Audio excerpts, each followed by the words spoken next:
आज क्या प्रातः क्लास है? 21 दिसंबर 1967। पतित पावन रूहानी बेहद का बाप बैठ समझाते हैं। क्या क्या टाइटल दिए? एक तो पतितों को पावन बनाने वाला, फिर कोई जिस्मानी बाप नहीं है, रूहानी बाप है और बेहद का बाप है। 2, 4, 8 या क्राइस्ट की तरह 150 करोड़ 100 करोड़ बच्चों का बाप नहीं है। बेहद माना जो भी मनुष्य सृष्टि में 500-700 करोड़ आत्माएं, मनुष्य आत्माएं हैं, उन सब का बाप है। बच्चे समझते हैं कि बेहद का बाप परमपिता निराकार ही कहेंगे।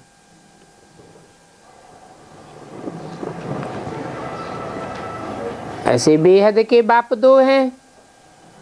एक है मनुष्य सृष्टि का बाप और एक है आत्माओं का बाप।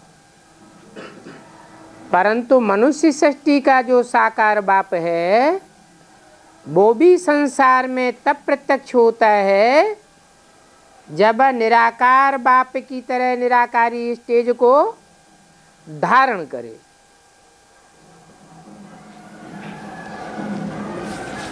वो पावन ही है और एक को ही याद करते हैं।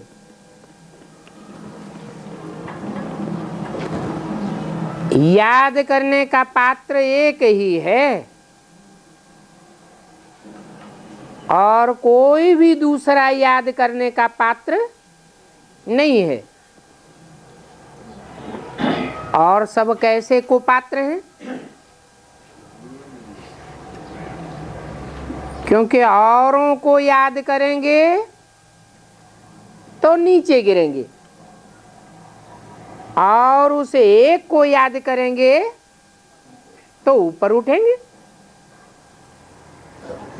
विष्णु को भी याद करने की दरकार नहीं है। क्यों? क्योंकि विष्णु भी देवता है, ब्रह्मा विष्णु शंकर भी देवता हैं। परम पिता परमात्मा नहीं कहेंगे।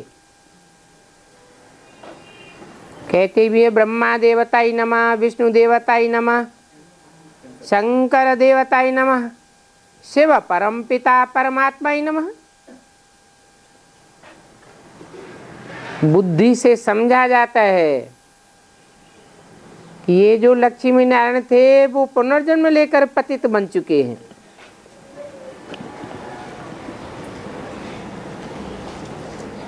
विष्णु ब्रह्मा सो विष्णु बनता है, फिर विष्णु से 5000 वर्ष के बाद पतित होकर फिर ब्रह्मा बनता है। और परमपिता परमात्मा तो कभी नीचे गिरता ही नहीं। तुझे वर प्योर है, सदैव एक रस है, उसे एक को ही याद करना है। बच्चों की बुद्धि में सारा आदि मध्य अंत का ज्ञान है। बच्चे जानते हैं सिवाय पतित पावन बाप के ये ज्ञान कोई दे ही नहीं सकता। अभी तुम पुरुषार्थ करते हो मुक्ति, जीवन मुक्ति का, वहां तो मुक्ति से उतरकर फिर जीवन मुक्ति में आते हैं और जीवन मुक्ति से नीचे उतरकर फिर जीवन बंध में जाते हैं।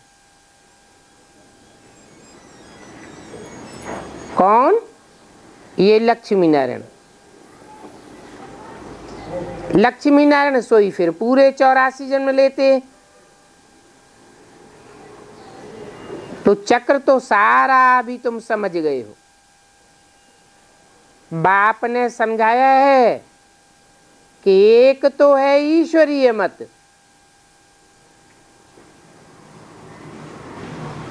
और उसके अपोजिशन में है आसुरी मत।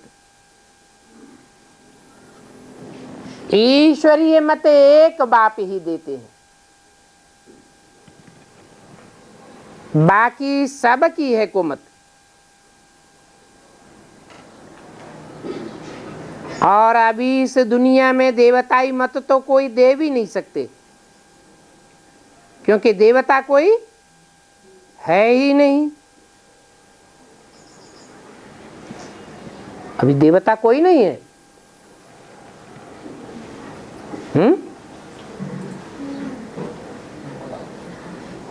कहेंगे इस मनुष्य सृष्टि पर देवता कोई नहीं है। अच्छा, शिव बाप आए हैं या नहीं आए हैं? आए हैं। तो शिव बाप अकेले आते हैं या 3 देवताओं के साथ आते हैं? तो 3 देवताओं के साथ आते हैं तो कोई देवता भी होंगे ना, हैं? होंगे। अभी तो बोला देवताई मत तो कोई दे नहीं सकते, क्योंकि देवता कोई है नहीं। है तो, लेकिन सूक्ष्म वतनवासी हैं, कोई भी साकार वतनवासी देवता नहीं है। तो अभी देवताएं हैं ही कहाँ जो मत देवे? देवताई मत यहाँ इस सृष्टि पर मिल ही नहीं सकती।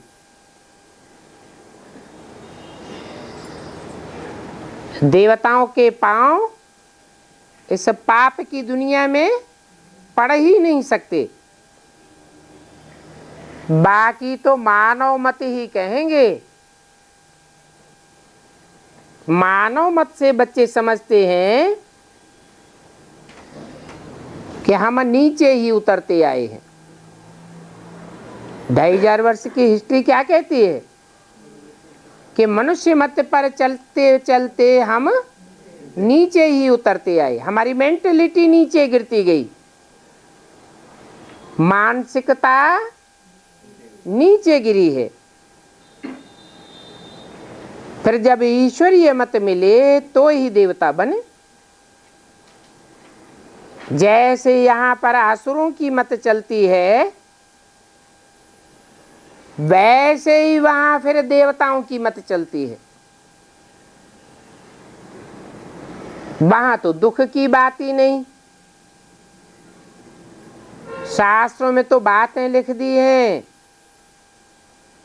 कि कृष्ण को कंस का डर था, तो किसी और युग की बात है या संगम युग की बात है? संगम युग में है कोई कृष्ण के रूप में पार्ट बजाने वाली आत्मा, जिसको कंस से मारे जाने का डर है।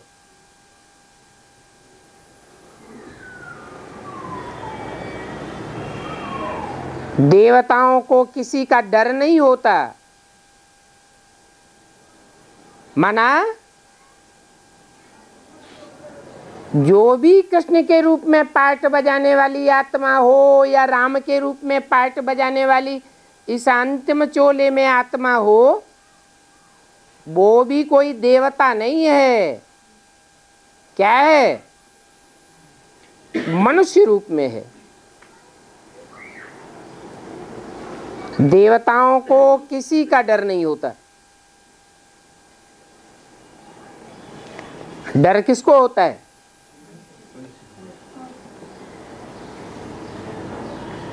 जो मन को चलाने वाला होता है, मन जिसका चंचल होता है, उसको डर होता है। देवताओं के मन में कोई चंचलता होती है क्या? कोई चंचलता नहीं होती। कि अंदर से ये इच्छा पैदा हो, इसकी ये चीज बहुत अच्छी है, हमें मिल जाए। ऐसा हमारे भी पास होता। देवताओं की तो सब प्रकार की इच्छाएं प्रकृति स्वतः ही पूरी करती है।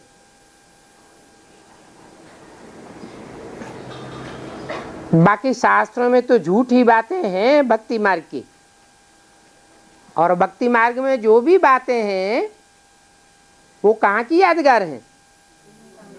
संगम युग की यादगार है। अभी तो तुम ज्ञान मार्ग में हो।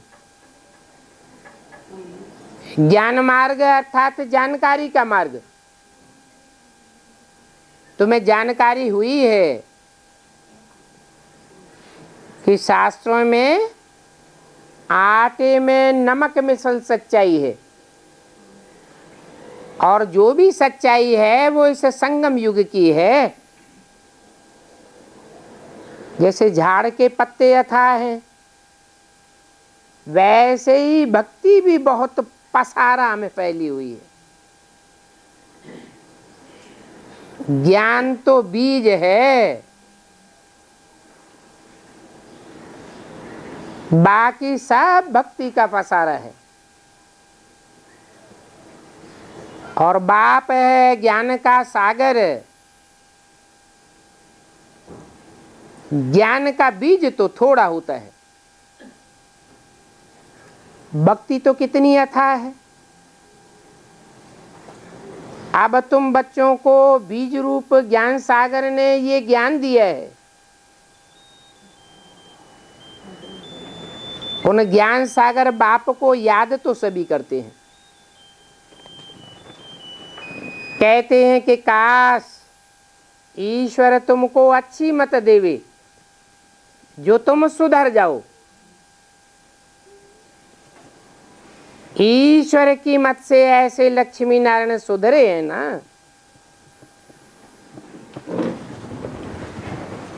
इन लक्ष्मी नारायण की कितनी महिमा है।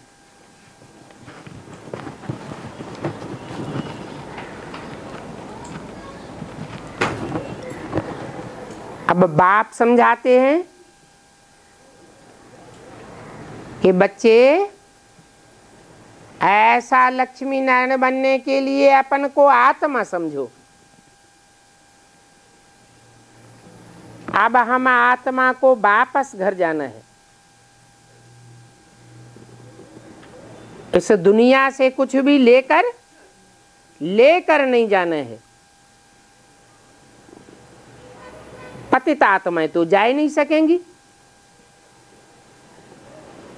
पावन बनेंगे वो ही जा सकेंगे। जितना जितना पतितपना रह जावेगा उतना उतना सजा के भागीदार बन जाएंगे, और जितनी सजाएं खाएंगे उतना पद नीचा हो जाएगा, नंबर नीचे उतर जाएगा।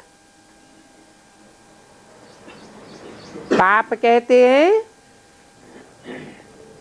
इस याद से ही तुम्हारे पाप कटेंगे, और दूसरा कोई उपाय नहीं है। कोई कहे हम तो बहुत ज्ञान धारण करे हुए हैं। ज्ञान अलग चीज और याद अलग चीज। रावण में कितना ज्ञान था, प्रकांड विद्वान था, है कहाँ की यादगार? इसी संगम युग की यादगार। परंतु रावण को जीवन मुक्ति का ज्ञान नहीं था। मुक्ति तो मिली, बाप कहते हैं मुक्ति तो मैं सबको देता हूं। जो भी 500-700 करोड़ मनुष्य आत्माएं हैं सबकी मुक्ति होती है। तो सब ज्ञानी होती है क्या? नहीं। ये शिक्षा आत्माओं को परमपिता बाप ही दे सकते हैं।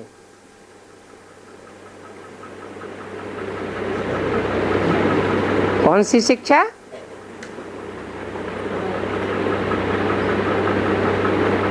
कि याद से तुम्हारे पाप कटते हैं।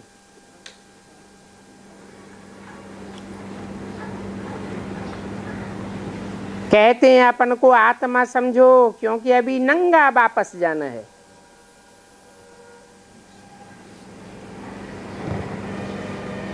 वहां देवताओं को ऐसे नहीं कहेंगे नंगे जाना है।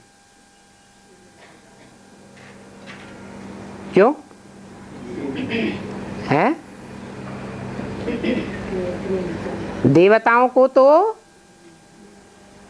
कोई प्रकार का देहभान होता ही नहीं है।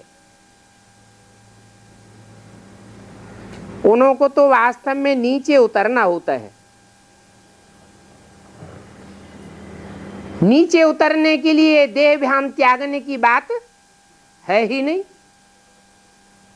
निराकारी लोक में जाने के लिए इस दुनिया में आत्मा ने आकर जो देह भान धारण किया है वो त्यागना पड़े। देवताओं को तो नीचे उतर करके भिन्न नाम रूप लेना ही लेना है, क्योंकि नाम बिगर तो कोई कारोबार चल ही नहीं सकता। अनेक आत्माएं अपने शरीर के साथ पार्ट बजाई रही हैं।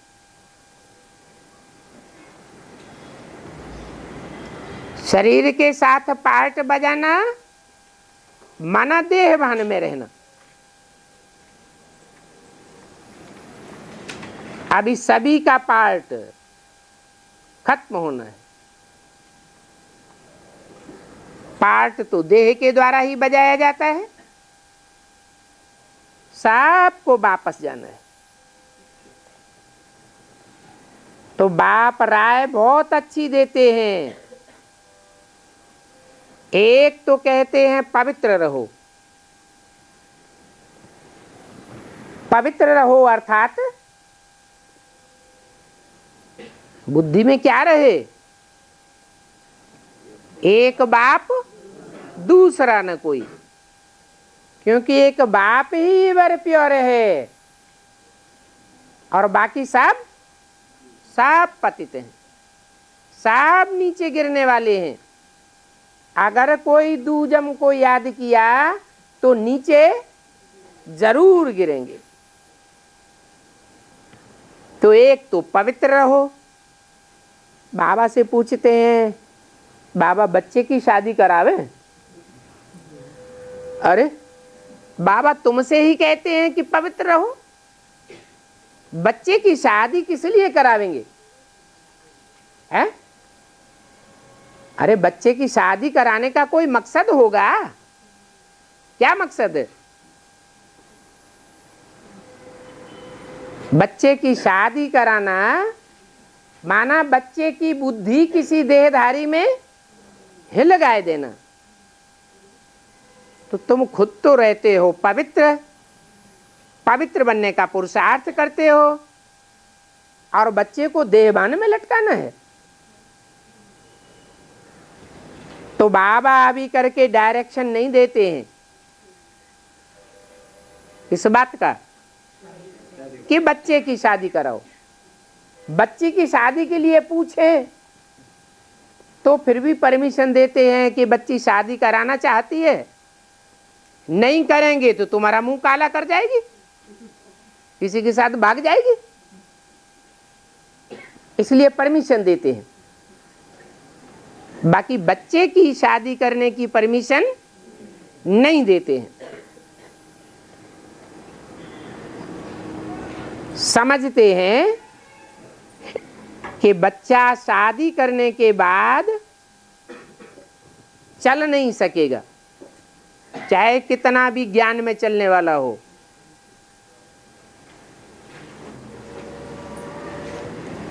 नहीं तो बच्चा अगर पवित्र रहने के लिए बाप की आज्ञा न माने तो बाप कहते हैं वो बच्चा बच्चा नहीं है, परंतु इतनी ताकत नहीं है जो श्रीमत पर चले। न चलते हैं तो ना फरमान बरदार ठहरे। बाप का फरमान मानते नहीं है। गोया बाप की पहचान ही नहीं है। बाप तो कहेंगे उनको समझाओ कि तुम भी पवित्र बनो, एक बाप दूसरा न कोई। बाप का कहना नहीं मानता है तो वह कपूत बच्चा हो गया।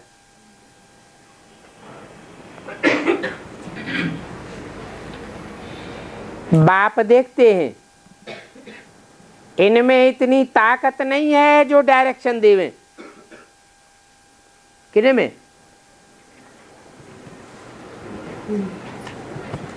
जो बच्चे पूछते हैं कि बाबा हम बच्चे की शादी करावें, तो बाप समझ जाते हैं कि इनमें इतनी ताकत नहीं है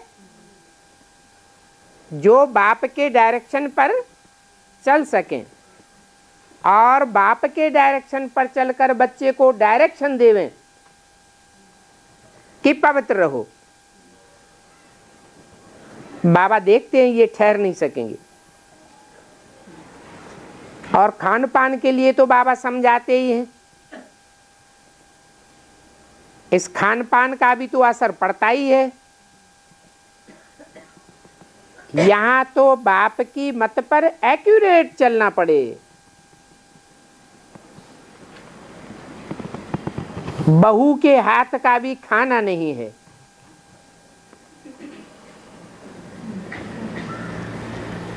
क्यों? बहू फरमान बरदार है, आज्ञाकारी है, तो क्यों नहीं खाना चाहिए?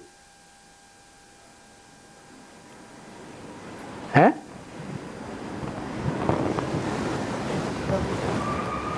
क्योंकि बहू किसकी बहू है? जिसकी बहू है वो कोई पुरुष ही है ना, और पुरुष सब दुर्योधन दुशासन है। इसलिए बाबा पहले से ही कह देते हैं कि अगर बच्चे की शादी कराई तो विघ्न बहुत पड़ेंगे।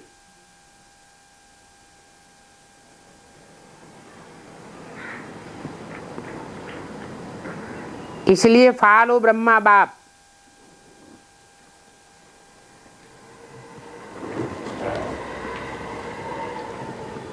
ब्रह्मा ने अपने बच्चों को अलग कर दिया। शादी कराई क्या?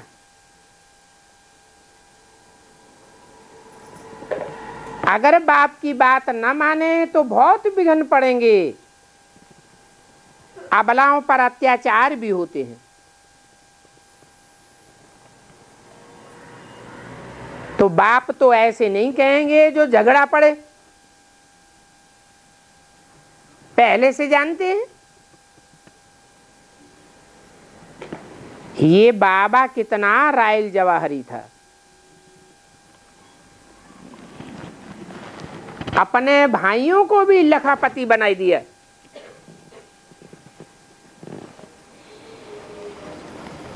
पहले तो गरीब थे, साहूकार लोग गरीब पर हाथ रख करके चढ़ाते हैं, तो इन्होंने भाइयों को भी चढ़ाया।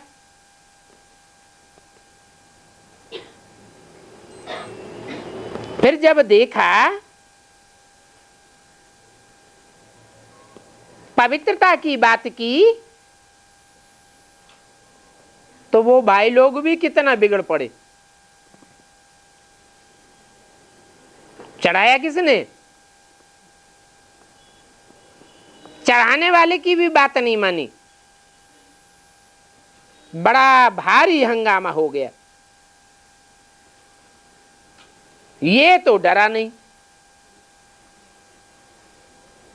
क्योंकि बाप की प्रवेशता थी ना। बाप की डायरेक्शन मिलती है तो श्रीमत पर चलना पड़े।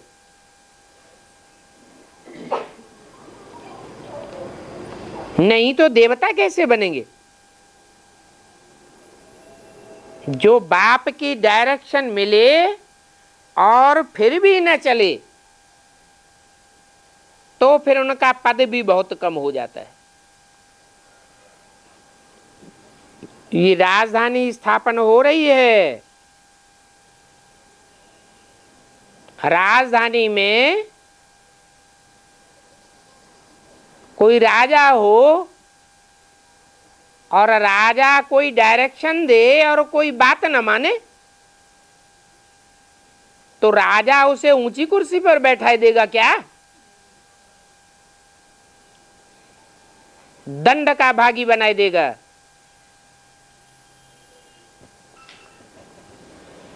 सभी तो डायरेक्शन पर चल न सके। जो नहीं चलते हैं उनको वफादार, आज्ञाकारी, फरमान बरदार नहीं कह सकेंगे। ईश्वरीय मत पर तो पूरा चलना पड़े ना।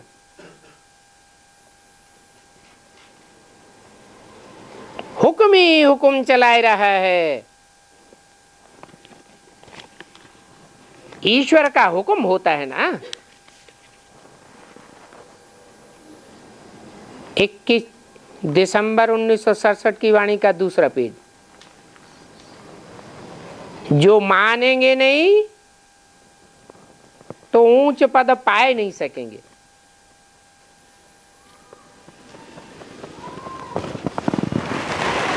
बाकी थोड़ा ज्ञान लिया है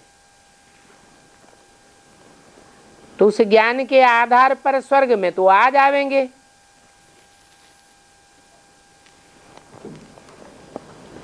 बस इतने में ही खुश हो जाते हैं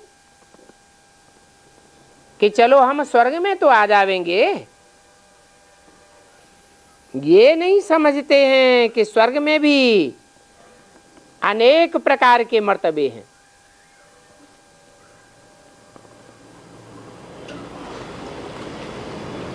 बाप जानते हैं कि ये ईश्वरीय फरमान पर चल सकते हैं। कब है? कब चल सकते हैं? अगर हिम्मत करें तो ईश्वरीय फरमान पर चल सकते हैं, परंतु इतनी ताकत नहीं है। लोक लाज, कुल मर्यादा की मुकाबला करने की ताकत नहीं है। ये क्या कहेंगे, वो क्या कहेंगे, ऐसा हो जाएगा, वैसा हो जाएगा।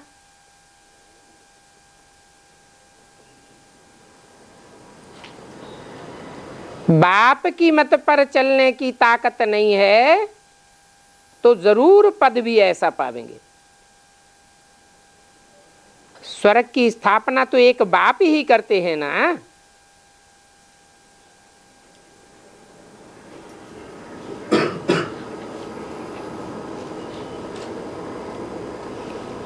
या इस लोक में जो भी लोग हैं वो स्वर्ग की स्थापना करते हैं। बच्चों को मत बाप देते रहते हैं। तुम ईश्वर की मत से कितना ऊंच बनते हो।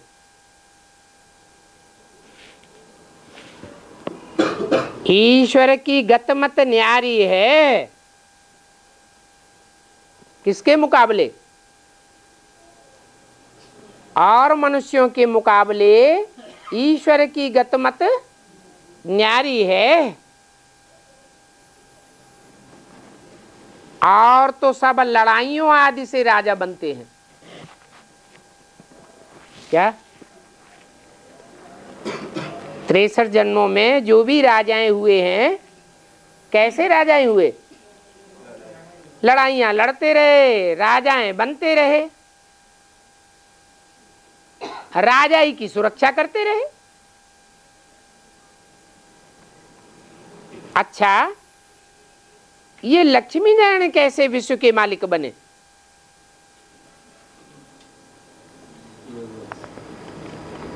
जो इनकी कोई भी ग्लानि नहीं करते। कोई करते हैं? शास्त्रों में सब देवताओं की ग्लानि है, परंतु इन्हें लक्ष्मी नारायण की कोई ग्लानि नहीं है। तो ये किसकी मत पर चले होंगे? जरूर एक ऊंचते ऊंच बाप की मत पर चलते हैं। इसलिए उस बाप को कहते हैं ईश्वर। ईश माना शासन करता, वर माना श्रेष्ठ ते श्रेष्ठ। लड़ाई आदि के द्वारा शासन करना और शासक नहीं बनाता है।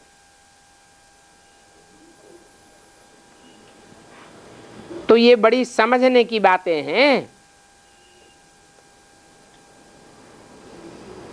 भक्त तो सत्यनारायण की कथा सुन लेते हैं,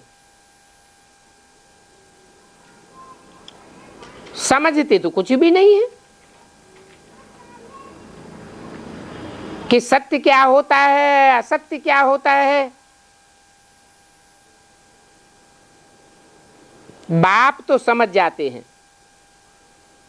ये ज्ञान उठाए सकेंगे या नहीं उठाए सकेंगे? हैं? उठाए सकेंगे? बाप डायरेक्शन दे और बाप की मत ना माने तो बाप समझ जाते हैं ये ज्ञान पूरा उठाए नहीं सकेंगे। चाल चलन, बोलने करने, खाने पीने आदि सारी बात चाल चलन से बाप समझ जाते हैं। मौत तो सर पर खड़ा है, अचानक एक्सीडेंट आदि क्या क्या होते रहते हैं। सतयुग में तो ये बातें नहीं होती हैं। वहां कोई को काल खाता नहीं है, अकाले मौत होती नहीं है। वो है ही अमर लोक और ये है मृत्युलोक। जो अच्छी रीति समझते हैं कि ये मृत्युलोक है, पता नहीं कब मृत्यु हो जाए, अकाले मौत हो जाए, सड़क चलते हादसा हो जाता है, एक सेकंड में क्या से क्या हो जाता है।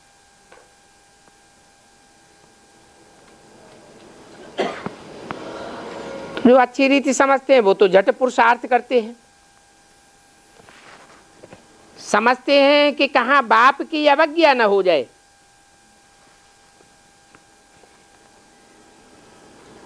अज्ञान काल में तो कोई कोई बच्चा ऐसे कपूत होते हैं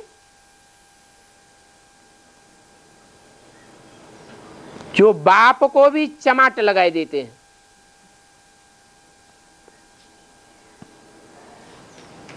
उन्हें कपूत कहेंगे या सपूत कहेंगे?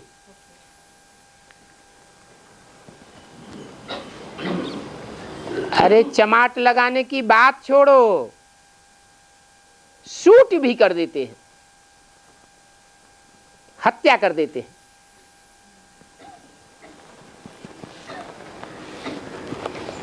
वहां नई दुनिया में तो ऐसी बातें होती नहीं है। जो बाप बच्चे को चमाट लगाए देवे या शूट कर देवे, यहां तो हैं ही आसुरी स्वभाव वाले। जो भी पैदाइश होती है वो कैसी हो रही है? बिच्छू टेंडन मिसल हो रही है। वहां तो सब दैवी स्वभाव वाले होते हैं।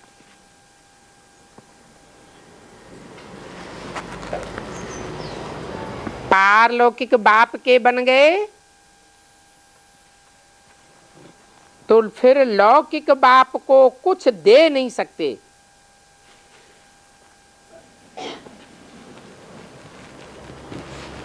क्या कहा?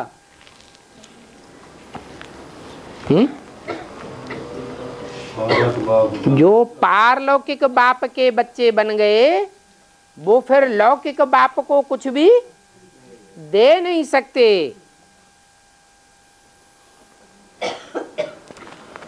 शादी कराने का भी असर तो पड़ जाता है ना, क्योंकि हाथ डालते हैं। वो काम चिच्छा पर बैठ आदि मध्य अंत दुख पावेंगे।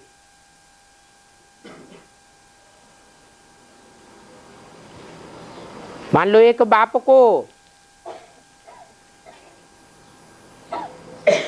2 बच्चे हैं, एक ज्ञान में चलता है,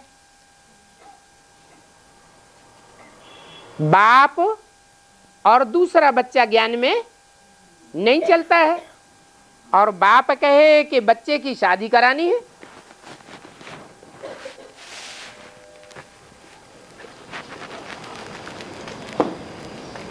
तो कुछ न कुछ सहयोग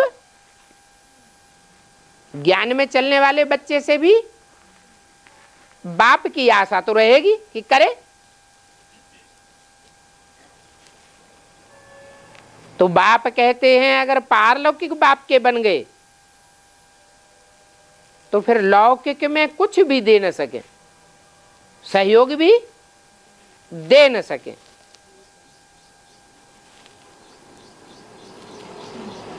शादी आदि कराते हैं, शादी आदि कराने में सहयोग का हाथ डालते हैं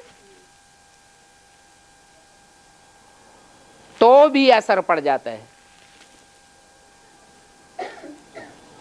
ये जानते हुए भी कि ये काम चिट्ठा पर बैठ आदि मध्यंत दुख पावेंगे। दुख पावेंगे या सुख पावेंगे? दुख पावेंगे। फिर माँ बाप दोनों फंस पड़ते हैं।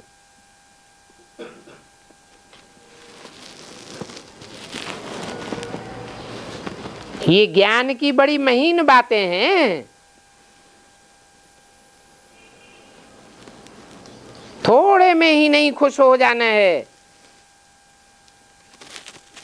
मनुष्यों के पास तो करोड़ों रुपए हैं,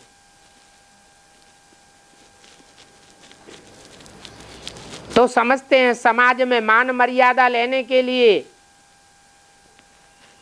लौकिक मान मर्तबा लेने के लिए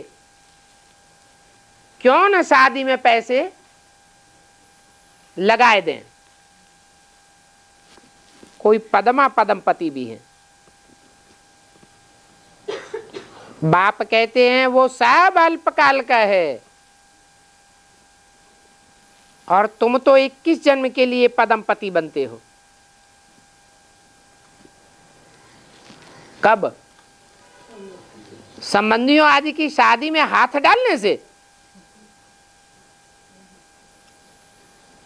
तुम पद्मा पद्मपति 21 जन्म के लिए तब बनते हो कि तुम्हारे पास जो भी है तन मन धन की ताकत, संबंधियों की ताकत, वो सब ईश्वरीय सेवा में लगाते हो। तो समझो वो पद्मा पद्मपति करोड़पति हैं, वो तो आज हैं और कल अचानक मर जाते हैं तो फिर क्या होगा? बहुत बहुत ऐसे हैं जो शेख चिल्लियों जैसे अपने मंसूबे बनाते रहते हैं, प्लानिंग करते रहते हैं, बड़ी बड़ी फैक्ट्री जाने क्या क्या बनाते रहते हैं। जब भंभोर को आग लगेगी तो इनके हार्ट फेल होने लगेंगे, अचानक मर जाएंगे। फिर क्या होगा? फिर तो कुछ भी नहीं होगा, कोई कमाई नहीं कर सकेंगे। इसके लिए सन्यासी कहते हैं काग विष्टा समान सुख है। उन्हों को स्वर्ग के सुखों का पता ही नहीं है। कि स्वर्ग के सुख एक जन्म के लिए नहीं होते या अल्पकाल के लिए नहीं होते, 21 जन्मों तक, पूरा 2 युगों तक, 2500 साल तक स्वर्ग के सुख चलते हैं।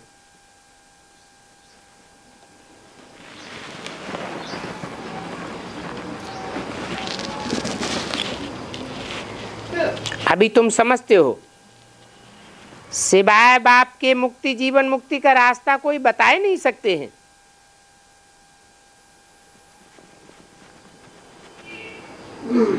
सिर्फ सीढ़ी के चित्र पर भी अगर कोई समझ जाए तो अहो सौभाग्य।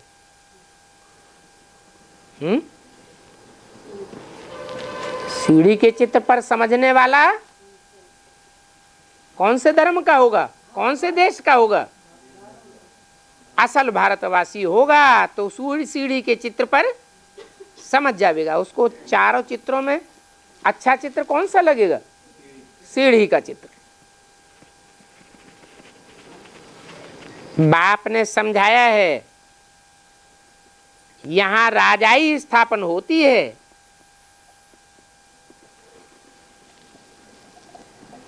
बाप आकर राजाओं के राज्य की स्थापना करते हैं। और कलयुगी दुनिया में, सारी दुनिया में क्या स्थापन हो जाता है? प्रजा के ऊपर प्रजा का राज्य स्थापन हो जाता है। बाप आकर के राजाई स्थापन करते हैं और राजाएं भी नंबरवार उतरते जावेंगे। कहां? बाप आकर जो राजाई स्थापन करते हैं, उस राजाई में भी जो भी पीढ़ी दर पीढ़ी राजाएं आने वाले होंगे, वो सब नीचे उतरते जावेंगे। ऐसे नहीं कि बाद में आने वाला कोई राजा पहले वाले राजाए से ऊंच पद पाने वाला होगा। नंबरवार उतरते जावेंगे। थोड़ी देर से आने से ही दुनिया कुछ तो पुरानी होगी ना। तो पुरानी दुनिया में आने वाले ऊंच पद पाने वाले होंगे या नीच पद पाने वाले होंगे? नीचे उतरने वाले ही होंगे। मकान पुराना होता है तो उसकी मरम्मत करानी पड़ती है। मकान की कीमत घट जाती है कि बढ़ जाती है? घट जाती है। बच्चे समझते हैं। अभी हम तो नई दुनिया में जावेंगे। हम जिस नई दुनिया में जाते हैं वो तो थोड़ी भी पुरानी होगी कि नहीं होगी? हैं? थोड़ी भी दुनिया पुरानी नहीं होगी, परसेंटेज में भी पुरानी नहीं होगी। हम 100% नई दुनिया में जाते हैं। नई दुनिया सतयुग को कहा जाता है।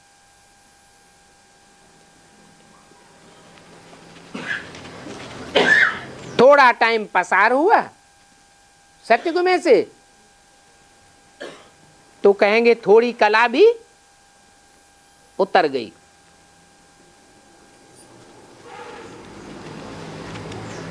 उसमें भी 100 वर्ष के बाद तो जरूर कहेंगे ये 100 वर्ष पुराना है। लाइफ का तो टाइम लेना चाहिए ना।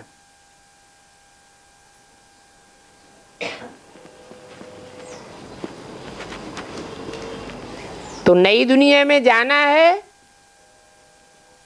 तो कहां जाने का लक्ष्य रखना चाहिए?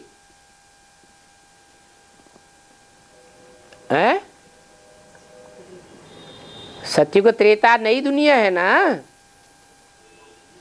तो नई दुनिया में कहां पर जाने का लक्ष्य रखना चाहिए? सतयुग मध्य में, अंत में, त्रेता आदि में, त्रेता अंत में कहां जाने का लक्ष्य रखना चाहिए? एकदम सतयुग आदि में जाने का लक्ष्य रखना चाहिए। इसके लिए पूरा पुरुषार्थ करना चाहिए। अगर अधूरा पुरुषार्थ किया, अधूरी मत पर चले, तो उतरती कला वाली दुनिया में जावेंगे या संपन्न कला वाली दुनिया में जावेंगे? अभी तुम समझ गए हो कि नंबरवार आत्माएं कैसे नीचे उतरती हैं, कैसे उतरती हैं? है संगम युग में यहाँ किए हुए पुरुषार्थ के आधार पर आत्माएं नंबरवार नीचे उतरती है। जैसे जैसे यहाँ उतरती हैं वैसे ही वहां जा करके खड़ी हो जाएंगी। जैसे चंद्रमा स्टार आदि भी आकाश तत्व में खड़े हैं ना, वो किसी के आधार पर हैं क्या? वैसे आत्माएं भी महत्तत्व में खड़ी हो जाती हैं अपने अपने किए हुए संपन्न पुरुषार्थ के आधार पर। सबका एक जैसा पुरुषार्थ तो हो नहीं सकता। जैसे स्टार्स चमकते हैं वैसे निराकारी दुनिया में आत्माएं चमकती हैं। महसूस करते हो हम ये शरीर छोड़ ऐसे जाकर के महत्तत्व में लटकेंगे। आधार कुछ भी नहीं होता। मनुष्यों को इन बातों का कुछ भी पता नहीं है। भले यहां सुनते भी हैं, परंतु बहुत हैं जिनको कुछ भी धारणा नहीं होती, कुछ भी समझते नहीं। उनके लिए जैसे ये फ्रेंच बोली जा रही है, क्या जैसे भाषा समझते ही नहीं। कहते हैं ना, इनकी तो भाषा ही कुछ दूसरी है। भले हिंदी में कोई बोलने वाला है तो भी क्या कहते हैं? इनकी तो भाषा ही बदल गई, माने बात समझ में नहीं आती। भक्ति मार्ग वाले भी तुम्हारे पास ऐसे आवेंगे, कुछ भी समझेंगे नहीं। उनकी बुद्धि में कुछ भी बैठेगा नहीं। उनको भक्ति ही याद आती रहेगी।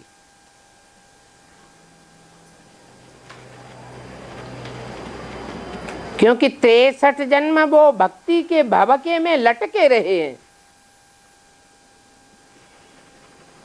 तो भवका उनको आकर्षित करेगा। जैसे तुम्हारा बेसिक नॉलेज थी, तो जब भवका नहीं था तो बहुत से आकर्षित नहीं हुए, और जब भवका हो गया तो बड़े बड़े करोड़पति आकर्षित हो रहे हैं। ऐसे ही एडवांस नॉलेज में शुरू में कोई आकर्षित नहीं हुए करोड़पति, और जब भवका बढ़ेगा तो ढेर आकर्षित होने लगेंगे। परंतु उस समय ज्ञान विस्तार को पावेगा या सार में रहेगा? हर सार तो तुमने लिया। जब ज्ञान सतो प्रधान था तो सार में था, और जैसे जैसे टाइम बीतता जाता है ज्ञान भी सतो प्रधान से सतो रजो तमो में बढ़ता जाता है, तो वो भी विस्तार में जा रहा है। तो इतना विस्तार, इतनी ज्ञान की गहराई तो नई आने वाली आत्माएं समझ नहीं सकेंगी। उनको भवका ही अच्छा लगेगा। इस ज्ञान में तो शांत रहना पड़ता है,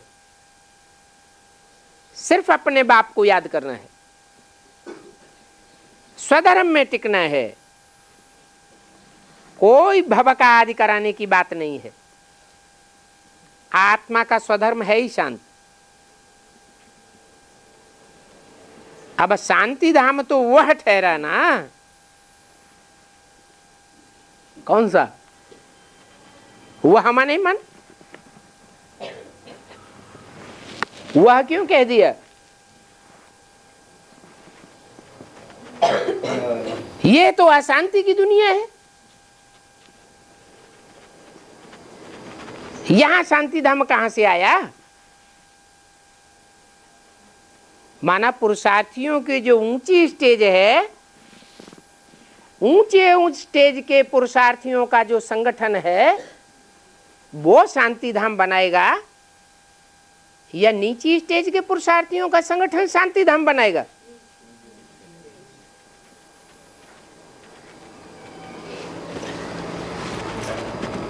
तो यहां तो शांति होती नहीं। यहां तो इस दुनिया में कर्म करना पड़ता है। सत्युग में तुम्हारा विकर्म नहीं बनता।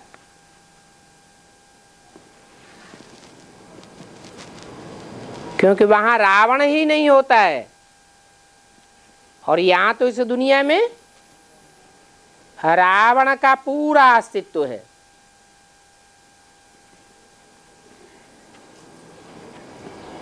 वहां देह अभिमान होता ही नहीं। यहां तो देह अभिमान आकर के कैसे उल्टे सुल्टे काम करते रहते हैं। तो ये नॉलेज है, इसमें एक तो पवित्र भी रहना पड़े।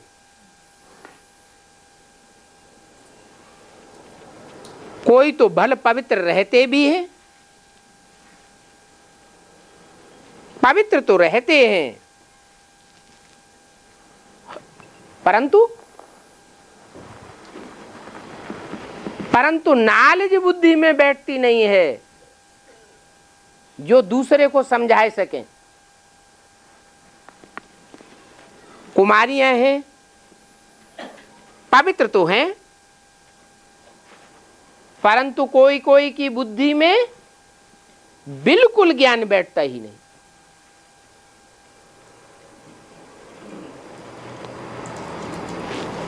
ये क्या बात हुई है? इस जन्म में कोई कुमारी पवित्र है, कोई के संग के रंग में नहीं आई है, तो उसकी बुद्धि में ज्ञान बैठना चाहिए ना।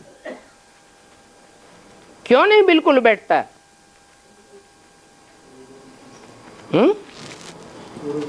हाँ, भले इस जन्म में पवित्र है, परंतु पूर्व जन्म का हिसाब किताब तो काम करेगा ना। तो नंबरवार दर्जे होते हैं, बाप से आकर मिलते हैं तो बाबा समझ जाते हैं ये साधारण बच्चा है, इसकी बुद्धि इतनी चमत्कारी नहीं है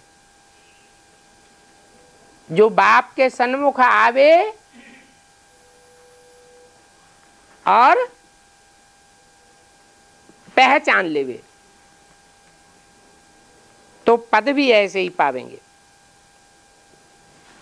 बाप कहते हैं कोई भी अपवित्र काम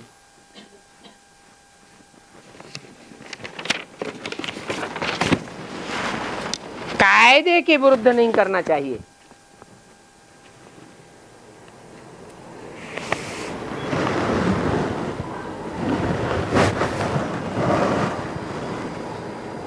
इक्कीस दिसंबर 1967 की वाणी का तीसरा पेज।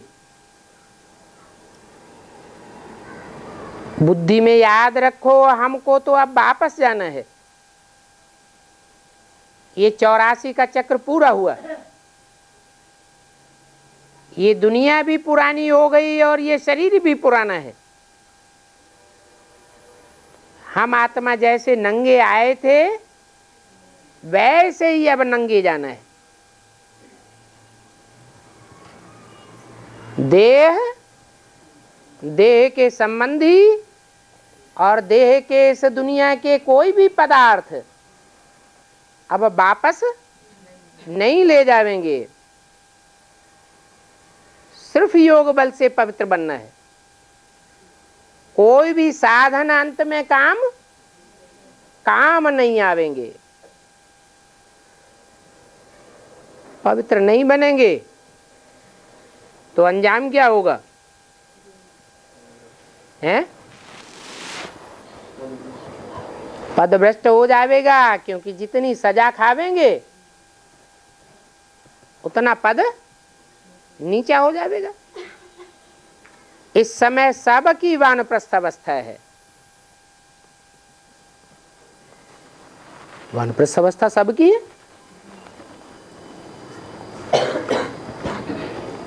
5, 8, 12 वर्ष का बच्चा है, उसकी वानप्रस्थ अवस्था कैसे कहें? क्योंकि सबके 84 जन्म का हिसाब किताब अब पूरा होने का टाइम आ गया। भक्ति मार्ग में पुरुषार्थ करने वाले जीवन मुक्ति जा ही नहीं सकते। क्या जीवन मुक्ति में कौन जावेंगे? जिनके संस्कार अभी भी भक्ति मार्ग के होंगे। भक्ति मार्ग के कोई भी संस्कार रह जावेंगे तो जो नई दुनिया में जीवन मुक्ति में जाना है वो आस पूरी नहीं हो सकेगी। क्या बोला?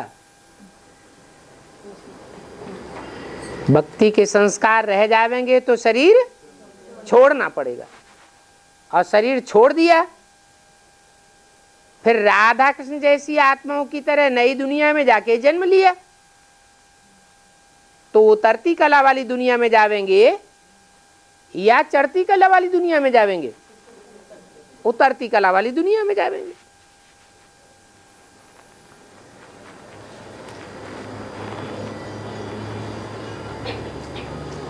पतित पावन सदगति दाता वो बाप ही है।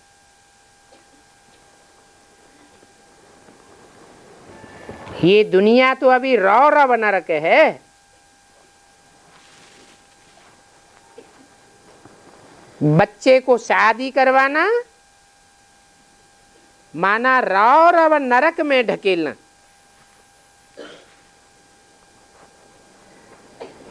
बुद्धि से ये बात समझनी है कि बच्चे को रौरव नरक में ढकेलने में मैं मदद करता हूं।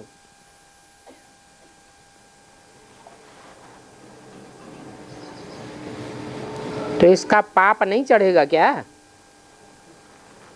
है? चढ़ेगा या नहीं चढ़ेगा? पाप चढ़ता है, जरूर मैं पाप आत्मा बन जाता हूं।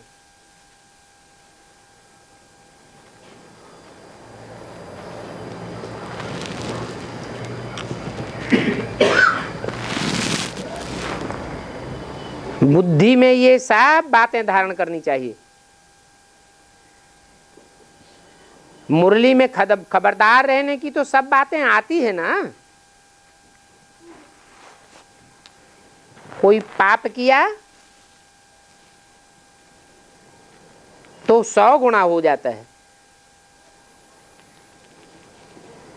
ज्ञान में आकर कोई ऐसा पाप करे बच्चे को खुश करने का तो उस पर भी दोष आ जाता है।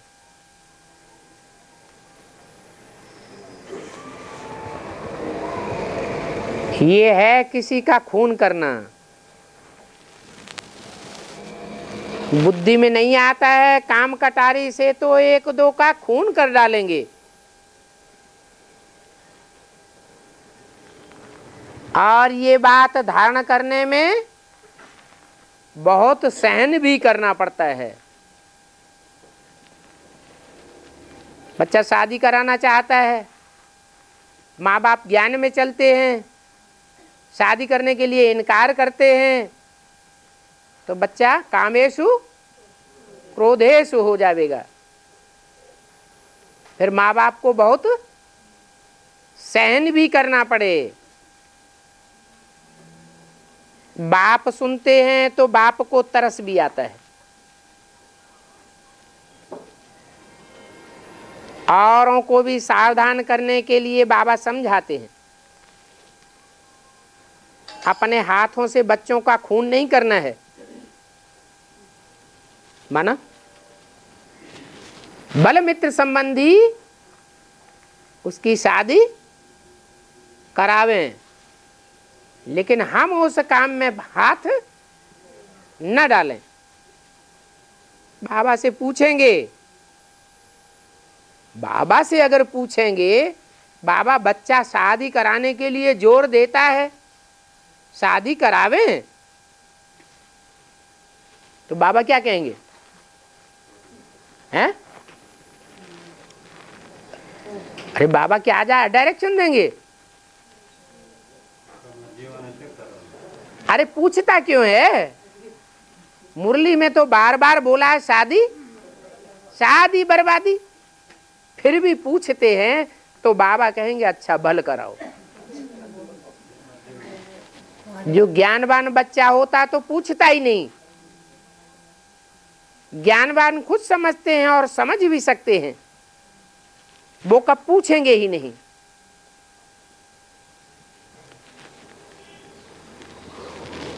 बच्चियों की तो शादी करानी ही है।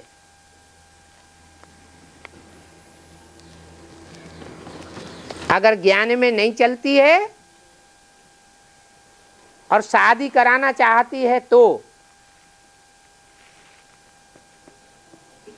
आप ही जाकर डूबती है तो उनको तो कराना ही पड़े।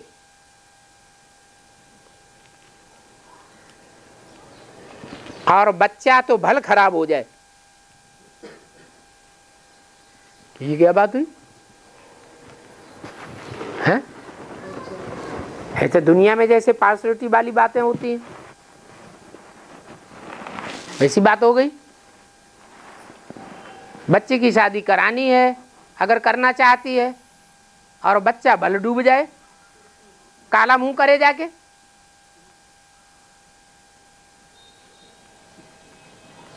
बच्चा भल खराब हो जाए, उनका ख्याल नहीं रहेगा। बच्ची की तो शादी कराना ही पड़े।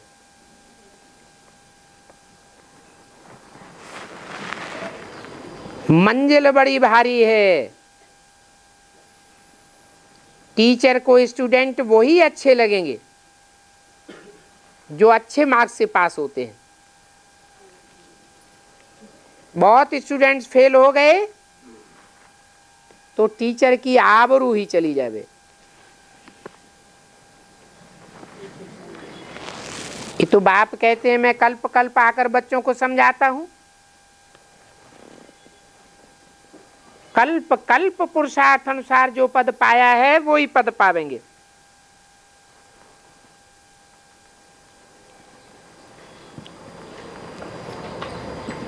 बाप समझाए देते हैं कोई भी पाप नहीं करो, नहीं तो दंड चढ़ता ही रहेगा। बहुत भारी मंजिल है। बहुत हैं जो कुछ बातें समझते ही नहीं हैं, जैसे पिंजरे में आकर फंस गए हैं।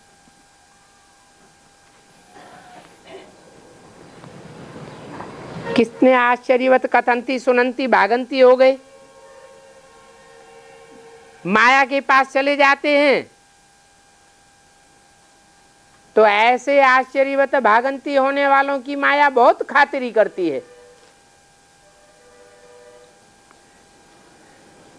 जैसे हिंदू से क्रिश्चियन बनते हैं तो हिंदू से क्रिश्चियन बनने वालों की क्रिश्चियन कितनी खातिरी करते हैं, करते हैं या नहीं? ये भी माया के बनते हैं तो माया बहुत सुख देती है। माया भी कोई कम थोड़े ही है। बड़ी शक्तिवान है। बाप को ऑलमाइटी कहते हैं, परंतु माया भी ऑलमाइटी है। एकदम रौरव नरक में ढकेल देती है। तो देखो माया भी कम शक्तिवान नहीं है।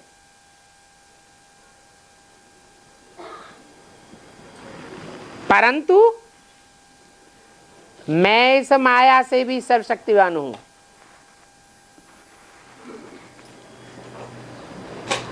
वह मेरे से शक्तिवान हो जाती है।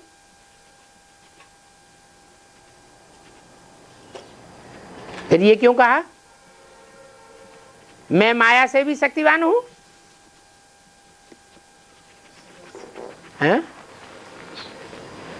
क्योंकि आखिरीन विजय हिम्मते बच्चे मददे बाप की ही होती है। आखिरीन माया की विजय नहीं होती है। परंतु अभी कहेंगे माया भी शक्तिवान है।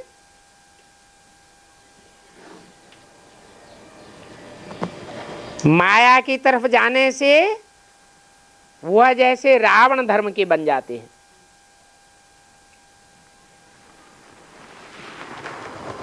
तो उन बच्चों के लिए क्या कहेंगे? हिम्मते बच्चे मददे बाप।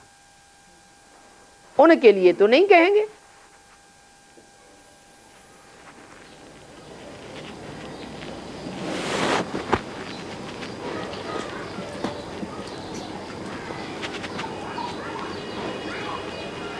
तुम इस भारतवर्ष में कितना सुख उठाते हो, तुम्हारी कितनी खातिरी होती है।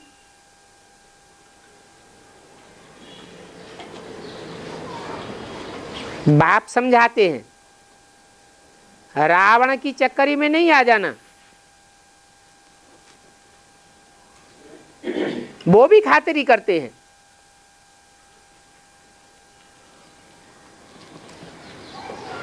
ऐसी भूले मत करो, पथभ्रष्ट हो जाएगा। जो अच्छे अच्छे बच्चे होते हैं वो सर्विस में बहुत मेहनत करते हैं। समझाते समझाते गला ही घुट जाता है। गला घुट जाता है तो भी सर्विस को छोड़ते नहीं है। हमको तो सर्विस करके भारत को स्वर्ग बनाना ही है। ये बाबा ने हमको ड्यूटी दी है। बाप बेसमझ को कितना समझदार बनाते हैं। उनकी श्रीमत से हम कितना ऊंच बनते हैं। बाकी टाइम बहुत थोड़ा है। विनाश के समय तो ज्ञान कोई उठा ही नहीं सकेंगे। क्यों नहीं उठा सकेंगे? क्योंकि शांति के टाइम पर पढ़ाई अच्छी होती है। जब अशांति हो जाएगी दुनिया में तो कोई पढ़ाई गहराई से नहीं पढ़ सकेंगे।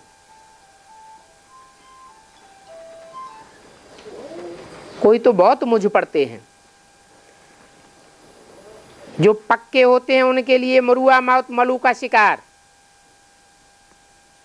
जो सर्विसेबल बच्चे होते हैं वो याद को पढ़ते, वो ही बाप को याद पढ़ते हैं। जो बच्चे बहुतों को आप समान बनाते हैं उनको ही अंत में अतीन्द्रिय सुख रहता है। उनको फिर मित्र संबंधी आदि कोई भी याद नहीं पड़ेंगे। समझेंगे, अनुभव करेंगे आप मुए मर गई दुनिया। जो बाबा को फॉलो करने वाले बच्चे होंगे वो कब दुनियावी बातें पूछेंगे ही नहीं। बाबा समझ जाते हैं ये दुनियावी बातें पूछते हैं माने इनकी दुनिया में लागत है।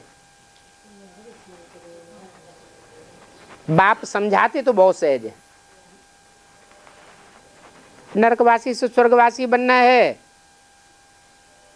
जो नरकवासी होते हैं उनसे दिल बिल्कुल हट जाती है। कोई तो और ही बहुत संबंध जुटाई लेते हैं। इस नरक की दुनिया में संबंध बढ़ाना थोड़ा ही चाहिए। अभी संबंध बढ़ाने का टाइम है या तोड़ने का टाइम है? बहुत फर्क हो जाता है। बाबा से पूछें तो बाबा झट बतावेंगे इस हालत में तुम्हारा शरीर छूट जाए तो तुम जाकर के साधारण प्रजा में जन्म लेंगे। बाप समझ जाते हैं ये सीढ़ी चढ़ नहीं सकेंगे। तुमको तो याद करना है एक शिव बाबा को, घर को भी याद नहीं करना है। घर में जो बाप रहते हैं उनको याद करना है। घर ब्रह्म तत्व को तो सन्यासी याद करते हैं, तुमको तो शिव बाबा को याद करना है। एक शिव बाबा दूसरा न कोई। मेहनत करते रहें तो तुम्हारी वो अवस्था हो जाएगी। अच्छा, मीठे मीठे सिकिल दे बच्चों प्रति रूहानी बाप व दादा का याद प्यार। Good morning. रूहानी बच्चों को रूहानी बाप की नमस्ते।